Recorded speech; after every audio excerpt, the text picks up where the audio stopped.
dia, irmãos. Graça e a paz de Jesus esteja com todos nós, todos sem exceção. Jesus Cristo se faça presente, o Espírito Santo dele esteja fazendo habitação, morada em nossos corações. Amém? Bom estarmos aqui novamente. Vamos louvar, vamos tocar, vamos bendizer o nome do Senhor. Queria te convidar a orar nesse instante. Por gentileza, curva a sua cabeça. Pai querido, Deus amado, te damos graças, Senhor. Louvamos e agradecemos o teu nome, Deus. Obrigado por teu amor, por tua bondade, por tua grandeza sobre nossas vidas. Tu és soberano sobre a terra, tu és soberano sobre todas as coisas. Ó Deus, que a manifestação do Espírito Santo do Senhor seja uma realidade na vida de cada servo do Senhor. Ó Deus, em suas casas, onde quer que estejam agora. Ó Deus, que o Espírito Santo esteja, ó Pai, fazendo diferencial nas suas vidas, fortalecendo, Deus, trazendo renovo, refrigério, esperança. Ó Deus, Pai Todo-Poderoso, que o Espírito Santo possa criar em nós o Espírito inabalável, que nós possamos ter força e coragem para enfrentar todo tipo de obstáculo que vier sobre nossas vidas. Assim oramos ao Senhor, com a graça, com o agradecimento ao teu Filho Jesus. No nome dele que oramos, gratos ao Senhor, agora e sempre. Amém. Irmãos, bom dia a todos.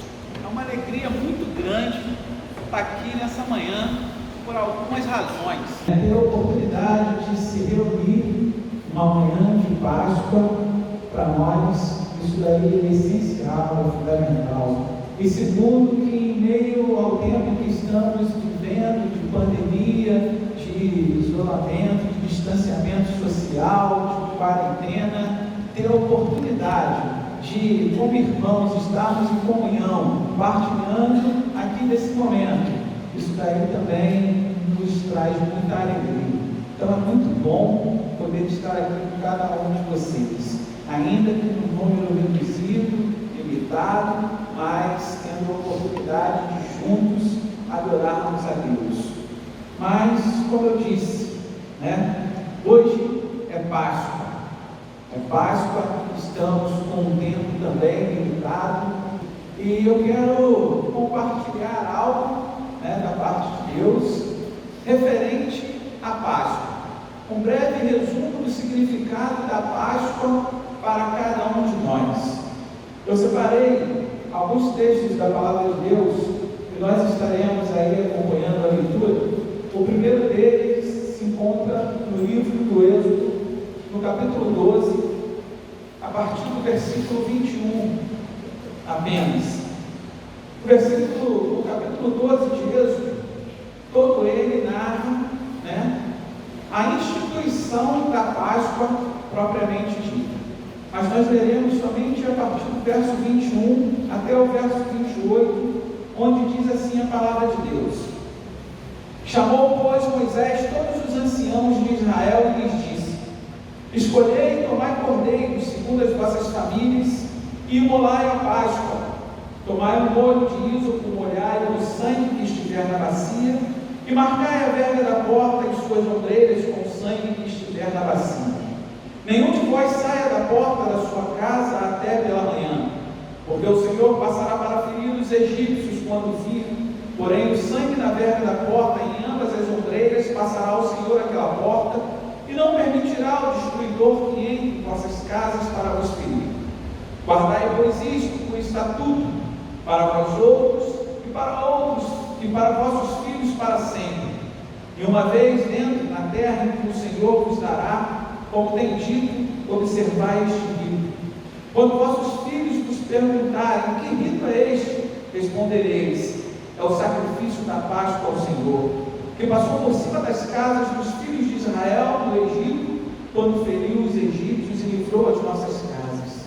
Então o povo se inclinou e adorou. E foram os filhos de Israel e fizeram isso, como o Senhor ordenara a Moisés e a Arão, assim fizeram. Outro texto que eu gostaria de estar lendo com os irmãos encontra-se no Evangelho de Lucas, capítulo 24, a partir do verso 1 até o verso 7 somente. Diz assim a palavra de Deus: mas no primeiro dia da semana, à alta madrugada, foram elas ao túmulo levando os aromas que haviam preparado, e encontraram a pedra removida do sepulcro, mas ao entrarem não acharam o corpo do Senhor Jesus. Aconteceu que, perplexas a esse respeito, apareceram-lhe 2 varões com vestes resplandecentes. Estando elas possuídas de temor, baixando os olhos para o chão, eles lhes falaram: por que buscar entre os mortos ao que vive?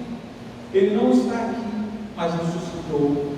Lembrai-vos de como vos preveniu, estando ainda na Galiléia, quando disse: importa que o Filho do Homem seja entregue nas mãos de pecadores e seja crucificado e ressuscite ao terceiro dia.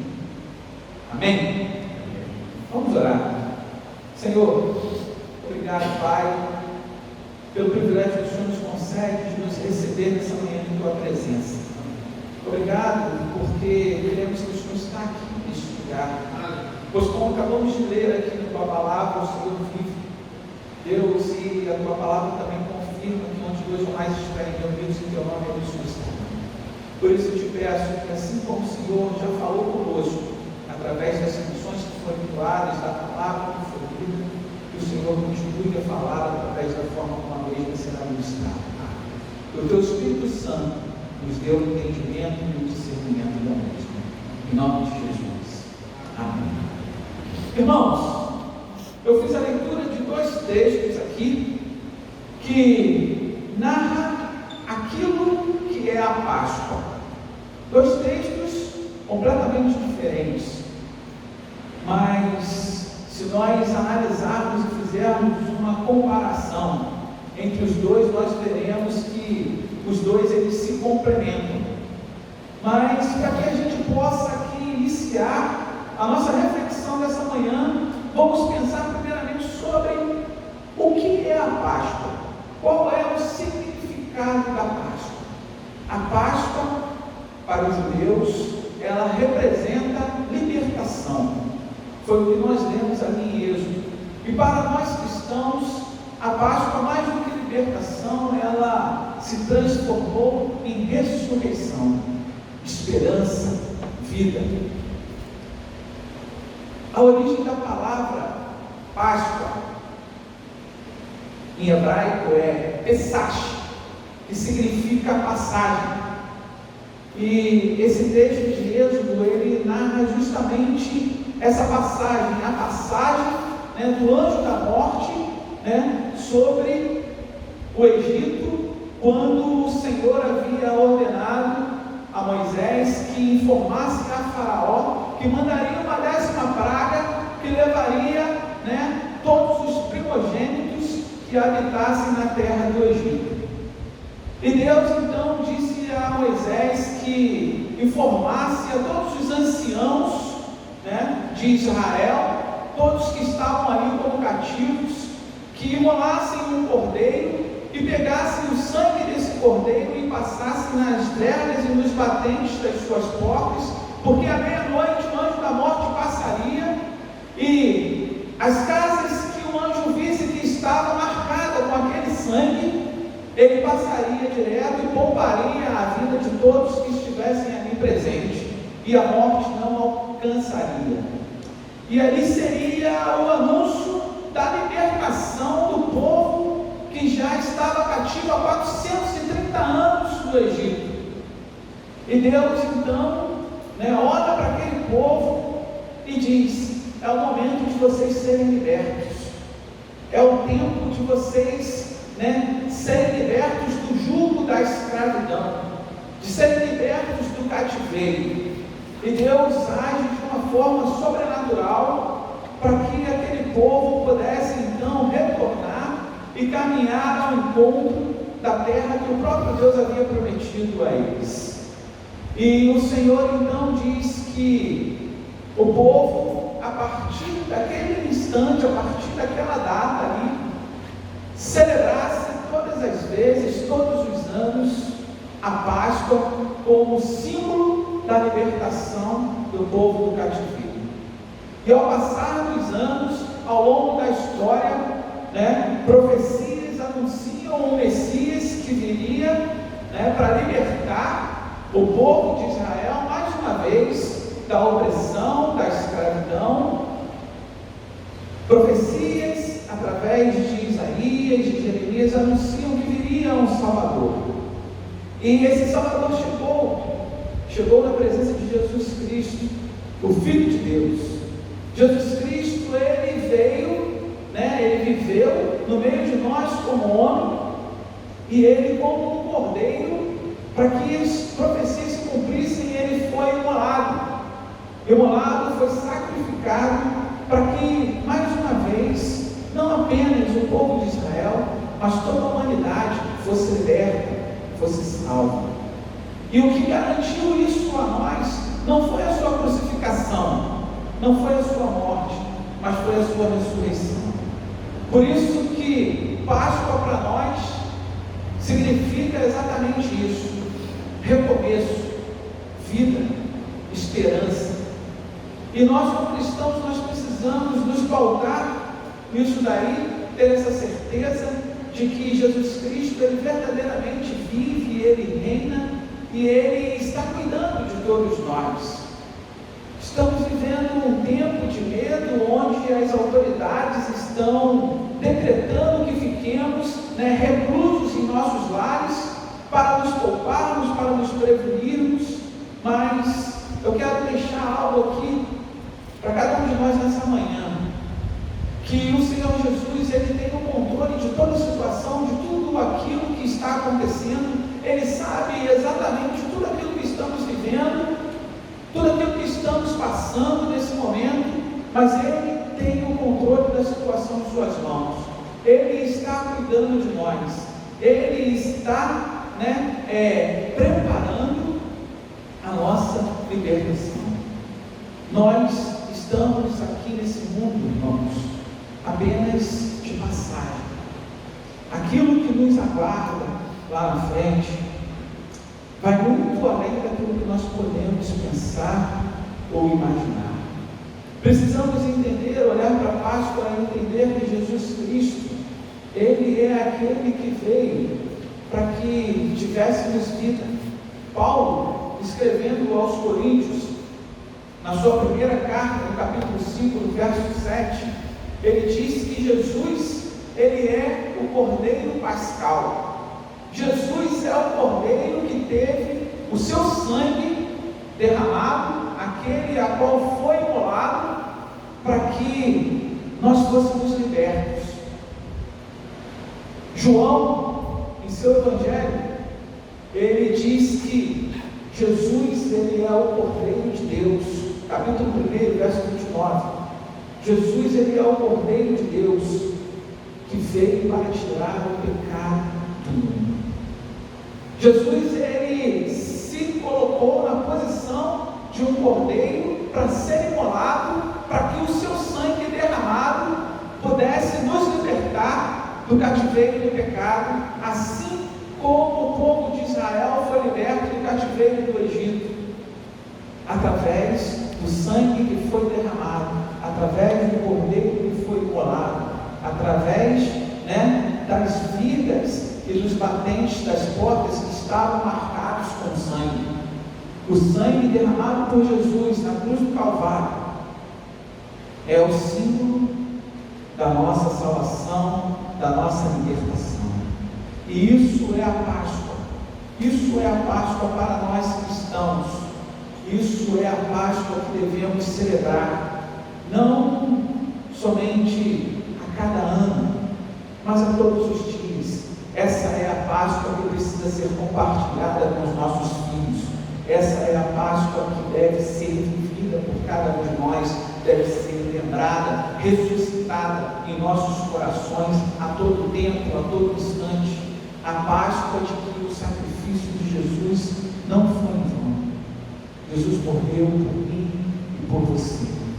Infelizmente, irmãos, nós temos vivido uma religiosidade onde temos deixado a Páscoa esquecida. Nós temos nos esquecido do sacrifício do derramamento de sangue, nós temos nos esquecido da morte e principalmente da ressurreição, que é o que nos garante a vitória, que é o que nos garante a vida, que é o que realmente afirma que a morte não há de prevalecer sobre nós, assim como não prevaleceu perante Jesus. Jesus Cristo é o nosso eterno Senhor e Salvador, é aquele que deu a sua vida por amor a mim e a você. Então, que sempre que formos celebrar a Páscoa, possamos nos lembrar de que a Páscoa vai muito além, do que hoje, no nosso contexto, no mundo em que estamos vivendo, aqui, capitalista, é lembrado através de presentes, de troca de chocolate, de coelhos, e nada que tenha a ver verdadeiramente com o real significado. A Páscoa é vida, a Páscoa é libertação, a Páscoa é ressurreição. Somos libertos, não somos mais escravos, temos vida e vida em abundância, porque Jesus, Ele nos deu essa vida eterna, vida que não se resume, que não se limita a esse tempo, a esses dias, vida essa que nenhum vírus, que nenhum mal, que nenhuma enfermidade seja capaz de deter, seja capaz de conter, porque a vida que Jesus nos garante é uma vida plena, é uma vida total, é uma vida que vai durar por todo o sempre, é uma vida que nem temos como mensurar a beleza, a qualidade e tudo aquilo que ela há de nos proporcionar, porque aquilo que Jesus quer e tem para nós é sempre será o melhor. Precisamos crer, precisamos confiar. Estamos vivendo dias difíceis, dias maus, mas precisamos ter a certeza de que Jesus não morreu em vão. Ele morreu com um propósito definido, propósito de nos libertar, de nos trazer vida, de nos dar esperança. E essa esperança se confirmou ao terceiro dia, naquele domingo, quando Jesus ressuscitou, quando o seu túmulo foi encontrado vazio, quando ele não estava mais ali, derrotado pela morte, a ele imposta. Então, irmãos, que nós possamos, a cada dia, confiar, crer que Jesus está ao nosso lado. E quando nós pensarmos, irmãos, em Páscoa, é importante entendermos que não há libertação sem cativeiro. Não há libertação sem cativeiro. Não há promessa sem deserto. Não há vitória sem luta. Não há ressurreição sem morte. E não há vida sem poder. Que a gente possa entender isso sempre. Que não há, irmãos, não há libertação sem cativeiro. Se não enfrentarmos o nosso cativeiro, de que seremos libertos? Estávamos cativos do pecado, Jesus nos libertou. Não há promessa sem deserto. Jesus havia prometido ao povo de Israel uma terra com manasse, leite e mel, que conduziria esse povo até essa terra, mas esse povo precisou passar por um deserto durante anos para que alcançasse a promessa de Deus para as suas vidas. Não há vitória sem luta. Nós jamais gozaremos o gosto da vitória se não lutarmos por ela. Não há ressurreição sem morte. Nós precisamos morrer para o nosso eu, precisamos morrer para o nosso pecado, precisamos morrer para a nossa incredulidade, para que possamos viver para Deus, para que possamos viver para Cristo, para que possamos desfrutar da vida que Jesus separou para nós. E, irmãos, não há vida sem cruz. O próprio Jesus, ele diz que aquele que quiser vir após ele, que quiser segui-lo, é necessário que tome então a sua cruz e assim então faça, e assim o siga. Precisamos entender que todos nós carregaremos uma cruz, mas a cruz que carregaremos não é pesada como a de Cristo, porque Ele mesmo nos garante, que o seu jugo é suave e o seu fardo é leve. Então, sempre que olharmos a Páscoa, possamos entender isso, entender essas questões. A Páscoa, irmãos, ela é o motivo da nossa esperança, ela é a razão da nossa fé, ela é a certeza de que Jesus está no controle das nossas vidas todos os dias. Jesus, ele não nos deixa a nossa própria sorte, ainda que muitas vezes, viremos as nossas costas para Ele, ainda que optemos em deixá-lo de fora das nossas decisões, das nossas ações, Ele permanece cuidando de nós todos os dias. Amém?